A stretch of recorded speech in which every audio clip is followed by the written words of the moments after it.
Shalom shalom, Yesu ashimwe, ndabaramukije mwese abazinduka tugasenga mu gitondo. Buri wese n'igihugu aherereyemo, shalom ndabashuhuje.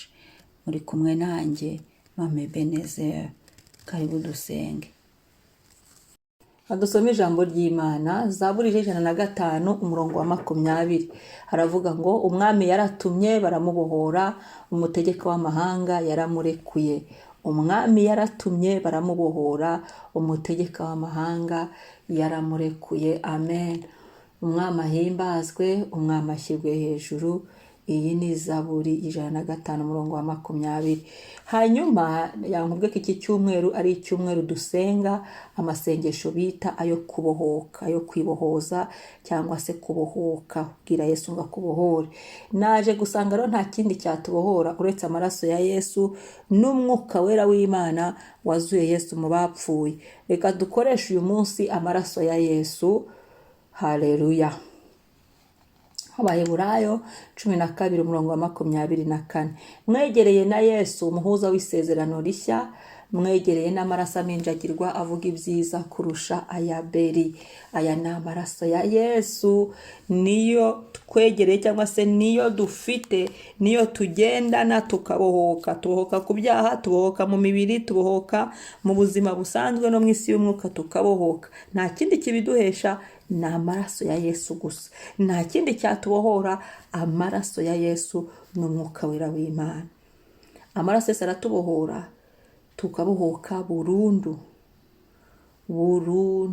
Haleluya. Mu mwuka no mu mubiri. Umwami ashimwe.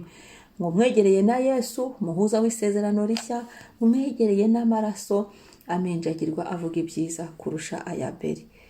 Imana ishimwe. Zaburi 105. Reka tugaruke muri Zaburi yacu rero. Umwami yaratumye baramubohora. Akira kubohoka iki gitondo. Bohoka. Fungura umuntu musenge. Bwira Yesu ngo mbohora. Niba ari ingeso yakunaniye, fata amaraso ya Yesu wibohoze. Niba ari ahantu ubona uboheye, bwira Yesu ngo mbohora. Bohoza amazina yawe, bohoza umubiri wawe, bohoza ingingo zawe, bohoza ahantu hose ubona uboheye. Kuko ubibona, niba utabona naho uboheye, Imana uyibaze ati Imana iki gituma hano nta vansa mpora nsiragira. Hari igihe tubohwa n'abantu, hari igihe tubohwa na Satani ubwe agahaguruka akaza kutuboha, ariko icyiza iyo tubimenye yambuye urufunguzo, nta burenganzira afite bwo kutuboha. Niyo mpamvu tufungura umunwa tugasenga tukamubwira ngo ndekura, ntacyo mfana nawe, ndekura, nta burenganzira ufite bwo kumboha. Yesu yarambohoye akoresheje amaraso ye ku musaraba. Baravuga ngo birarangiye. Haleluya. Niyo mpamvu twegera intebe y'ubuntu tugasenga tudatinya dushize amanga, kuko Yesu yarabiduhesheje. Ngo Umutegeka w'amahanga yaramurekuye. Haleluya. Haleluya. Nta wundi mwami dufite, ndabigutangarije iki gitondo, ni Umwami Yesu. Yaratumye baramubohora. Ese uremera ko Yesu akubohora? Uremera ko Yesu akubohora? Nanjye reka mbyibaze. Fungura umuntu musengero, dufungura iminwa yacu dusenge. Itegeko ryatanzwe muri iki cyumweru ni icyumweru cyo kubohoka, cyo kwibohoza. Twabwira Yesu ngo mboheye hano, Yesu mbohora. Ni cyangwa Yesu ubwire na Yesu niba n'ibindi bikoresho utabwire Yesu ati aho mboheye hose, wibuke kugashyira mu masengesho yawe, umubwire ngo mbohora. Hariko harimo n'ibyo tutaba tuzi biba bikituboshye. Haleluya. Umutegeka w'amahanga. Ninde mutegeka w'amahanga? Yesu Kristo, Umwami w'abami. Yaramurekuye. Yambuye Satani urufunguzo. Habaye umunsi wishimwe mu ijuru, Yesu yitanga ngo agere mu isi, maze arazuka ngambuze nase nagaruka nzamushimira ibyo. Umva igitero nkunda rero kimfasha cyane. Iyi ni indirimbo ya 375 mu gushimisha Imana. None igitero nababwiraga nkunda cyane iki cya 4.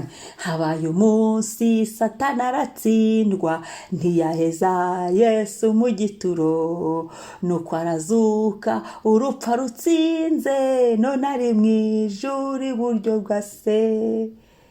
Satani yaratsinzwe, nta bubasha afite bwo kutuboha. Yesu yavuye mu gituro ni muzima, natwe turi bazima ku bwa Yesu, kubw'amaraso ye yatanze. Nta kindi kiguzi kindi, nta wundi ufite ububasha bwo kutuboha, nta wundi wanatuboha ngo bikunde, kubera ko Kristo yamwambuye urufunguzo. Satani yaratsinzwe ku mugaragaro, ntiyigeze agira uwaheza n'abo yari yarafashe. Yesu yarabakinguriye, haleluya, arazamuka urupfa rutsinze, haleluya, none ari mu ijuru. Natwe kandi tugendera muri iyo nsinzi. Niyo mpamvu tugiye gufungura iminwa yacu tugasenga, tugakubita hafi na kure, kubw'amaraso ya Yesu Kristo yabiduhesheje, kuko Imana yabonye ko ariho tuboheye kugira ngo tubohoke muri iki cyumweru. Minjagira amaraso ya Yesu. Reka tubanze twiminjagireho amaraso ya Yesu. Yaminjagire ku mazina yawe, sengera amazina yawe. Yesu yaratsinze, Satani yaratsinzwe, ubari mu ijuru, haleluya, haleluya, haleluya, haleluya, haleluya, haleluya, haleluya. Yesu ndagushimira, ndagushimira Mwami. Amaraso yawe Yesu ndayakunda, amaraso yawe Yesu ni meza, amaraso yawe Yesu niyashyizeho iri tegeko kugira ngo umbohore Mwami. Amaraso yawe Yesu ndayashimiye, amaraso yawe arimo ubushobozi, arimo imbaraga nyinshi. Amaraso yawe Yesu, yo ndayiyuhagije, ndayiyuhagije uyu mwanya, ndayiyuhagije izi saha. Yuhagira umutwe wanjye, yuhagira igihimba cyanjye, amaguru n'amaboko. Maraso ya Yesu nanyoze icyandegaga cyose, buri cyaha cyose cyuhagirwe kimveho. Icyandiko cy'ibyaha cyandegaga, icyamfatishaga mpiri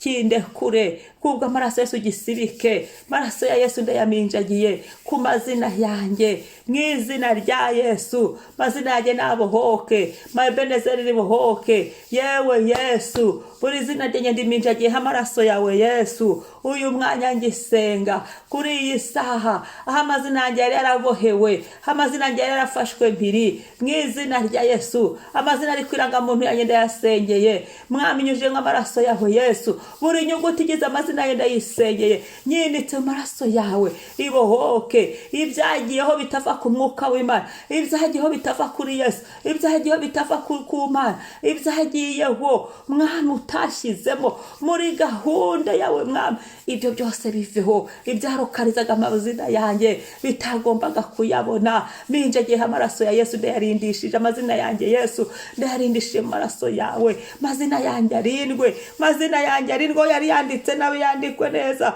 Mazina yanjye arindwe mu gitabo cy'ubugingo, amazina yanjye arindwe aho yari yanditse muri iyi si. Mazina yanjye Yesu, Yesu, Yesu, Yesu, Yesu, arindwe mu maraso ya Yesu. Amazina yanjye nyaminjagiye amaraso yawe Yesu. Uzayavuga ashaka kuyagirira nabi, ajya asanga amaraso Yesu atwikiriye.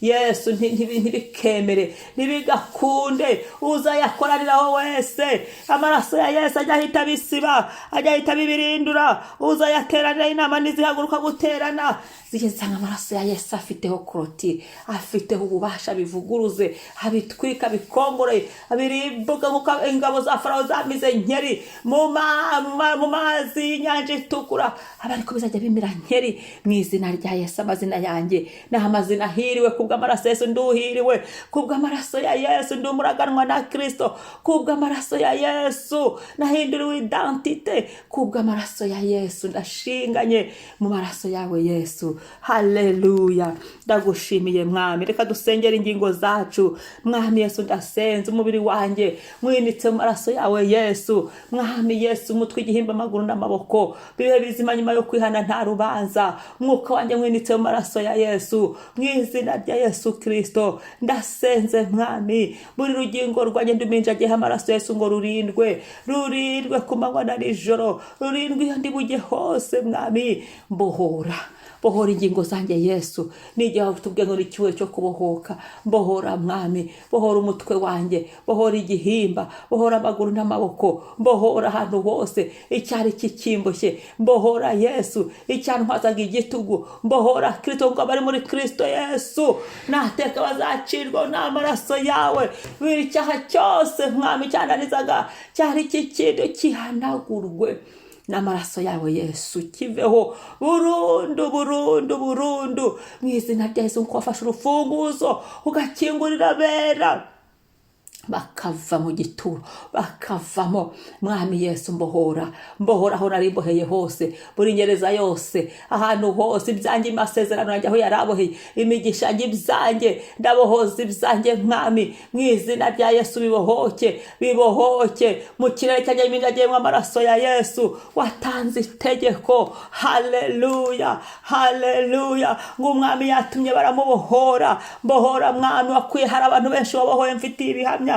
Wakobohoye Petero, ngo marayika aramanuka aramubohora. Hagurutsa marayika mbohore kubw'amaraso ya Yesu. Mbohoke Petero, ngavamo marayika arazamukoma mu mbavu, ngaramubwira ngo kweta inkweto zawe, ngo ufate umwitero wawe, nta cyanjye gisigarayo. Yesu, ibyanjye nibibohoke uyu mwanya. Inzira zanjye z'ubutabazi nsutsemo amaraso Yesu, zibohoke. Yesu Kristo, amasezerano yanjye abohoke, ibyanjye bibohoke. Yesu, Yesu, Yesu, Yesu, Yesu, Yesu. Ndafunga kandi muri kintu cyose cyampagurukiraga ngo kimbohe, ntago mboheka kubw'amaraso Yesu. Ndabatangaza simboheka, simfatwa mpiri ntibikunda, kuko Yesu yavuye mu gituro atakiri mumva, yategetse ngo mbohoke. Ibyaha byari bikindi, inzandiko zari zindi nzibohokeho, byashyiraga mu rubanza nawe mbibohokeho mu izina rya Yesu. Ibyari byarafashe mpiri binde kure nonaha muri uyu mwanya, muri iki gitondo cyo gusenga, kuri uyu munsi. Ubu buntu ndabwakiriye bwo kubohoka. Umutegeka w'amahanga wategetse bande kure n'ibinde kure, birekura ubuzima bwanjye, birekura ibyanjye, birekura abanjye, birekura ibyanjye Mwami, byanjye nibibohoke. Yesu, Yesu, aho byari biboheye, hari ibyo nzi n'ibyo ntazi, hose gerayo. Maraso Yesu, gerayo. Maraso Yesu, ndagutumye. Ahari amadosiye yanjye, ahari ubuzima bwanjye, ahari ibyanjye byari biboheye, Daniel byamubayeho, bwami bw'ubuperesi bufunga ibye. Yesu Kristo, hagurutsa marayika, none hamagurukiza marayika, bohoza ibyanjye, habibohoze kubw'amaraso ya Yesu. Mbihabwe, ninjiye amasezerano yanjye. Uyu munsi nakiriye kubohoka, uyu munsi nakiriye kubohorezwa ibyanjye, uyu munsi ninjiye mu masezerano yanjye, uyu munsi ibyanjye nzakire mu izina rya Yesu. Urakoze Yesu kumbohora, urakoze Yesu watanze itegeko mu izina rya Yesu. Abamarayika babishinzwe babyihutishe mu izina rya Yesu. Mwami, ndagushimiye Yesu, wakoze kuntekerezaho kugira ngo mbohore ikintu cyose cyari kimboshye, kugira ngo bohore amateka yanjye, bohore amasezerano yanjye, bohore ubuzima bwanjye, bohore buri kimwe cyose. Yesu, Yesu, ibyo wampaye byose bibohoke. Suka abantu batahanuye, ahubwo ikirere cyanjye cy'ubutabazi kibohoke, inzira zanjye zo gutabarirwamo zibohoke kubw'amaraso ya Yesu.